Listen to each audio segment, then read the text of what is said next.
उत्तराखंड का ऋषिकेश पवित्र गंगा की अविरल धारा, योग, अध्यात्म और साधना का शक्ति केंद्र। ऋषिकेश के कण कण में अध्यात्म और पवित्रता बसती है। साधु संतों के तपोबल से ऋषिकेश की मिट्टी में सकारात्मक ऊर्जा का संचार है। गंगा के पवित्र किनारों पर पूरे साल सैलानियों का हुजूम इसी सकारात्मक बोध के लिए पहुंचता है।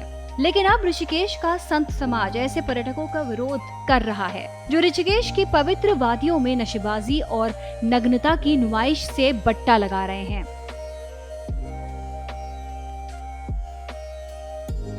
ऋषिकेश में पूरे साल देश के हर हिस्से से पर्यटकों का हुजूम राफ्टिंग के लिए आता है।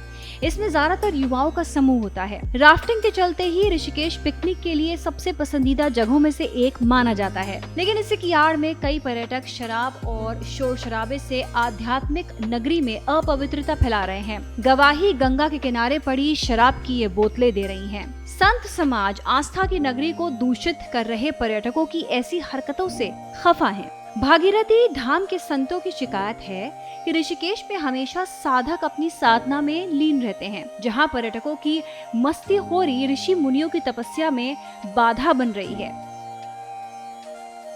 जैसा कि सब जानते हैं, ऋषिकेश योग नगरी है, तपस्या स्थली है। यहाँ साधु संत जो है वो गंगा किनारे तपस्या करते हैं।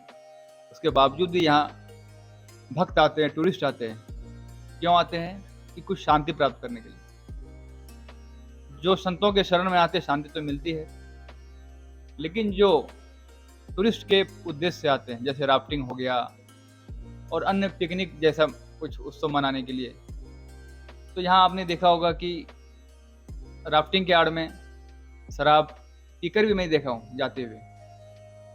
शोर शराबा मचाते हैं गंगा किनारे जहाँ तपस्या करते साधु संत। उस पार जो होटल है वहाँ उनका तो कोई नियंत्रण ही नहीं है। जब शादी विवाह पार्टी आदि होती है तो वहाँ तो वो ये नहीं जानते कि इस पार साधु भी रहते हैं। उनका साउंड सिस्टम इतना शोरगुल होता है कि रात रात भर भी आवाज़ होता है 12-1 बजे तक। फिर हमने कुछ कंप्लेन भी किए थे, उसके बावजूद कुछ नियंत्रण हुआ, लेकिन वो फिर अपने मौसम जब जैसा होता है वो अपने चाल में आ जाते हैं, वो फिर नियम नहीं पालते।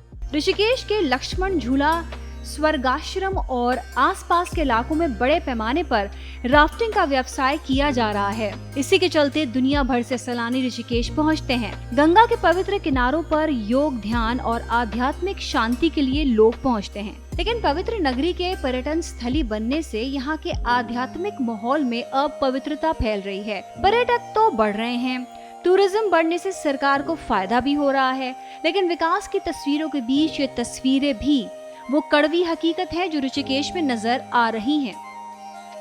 यहाँ पे चिल्ला चौंध का माहौल होता है और आए दिन शराब पी के नदी के किनारे, गंगा जी के किनारे शराब की बोतलें डाल देते हैं। अभद्रता वाले कपड़ों में अमर्यादित वस्त्र पहनते हैं। तो जहाँ पे जो साधु संत निकलते हैं, अपनी कुटियाओं में रहते हैं, वो भी बाहर निकलने से डरते हैं, क्योंकि एक उनका क्षेत्र है, उनकी मान मर्यादा है कि उनको माया में नहीं पड़ना है। लेकिन माया धीरे धीरे ऋषिकेश में भी आने लगी है। जैसे टूरिस्ट क्षेत्र है, आपको घूमने के लिए जाना है तो गोवा जाइए, मसूरी जाइए, शिमला जाइए, ऊटी जाइए। लेकिन अगर आप यहाँ पे आते हैं तो यहाँ पे एक आध्यात्मिक वातावरण है, यहाँ पे एक भगवान की ऊर्जा है, ईश्वर की ऊर्जा, वो लेने के लिए आपको आना चाहिए, ना कि यहाँ पे एंजॉय करने के लिए। भागीरथी आश्रम के संतों की तरफ से ऋषिकेश को साइलेंट जोन घोषित करने की मांग की जा रही है। पवित्र वादियों में नाइट पार्टी करने वाले पर्यटकों पर पूर्ण पाबंदी की मांग की गई है, ताकि देश की तपोस्थली, योग भूमि और साधना के शक्ति केंद्र की पवित्रता सदियों तक बनी रहकर सकारात्मक ऊर्जा का संचार करती रहे। श्रेष्ठ उत्तराखंड पर खबरों से जुड़े रहने के लिए चैनल को सब्सक्राइब करें, बेल आइकन दबाएं और देखते रहें श्रेष्ठ उत्तराखंड।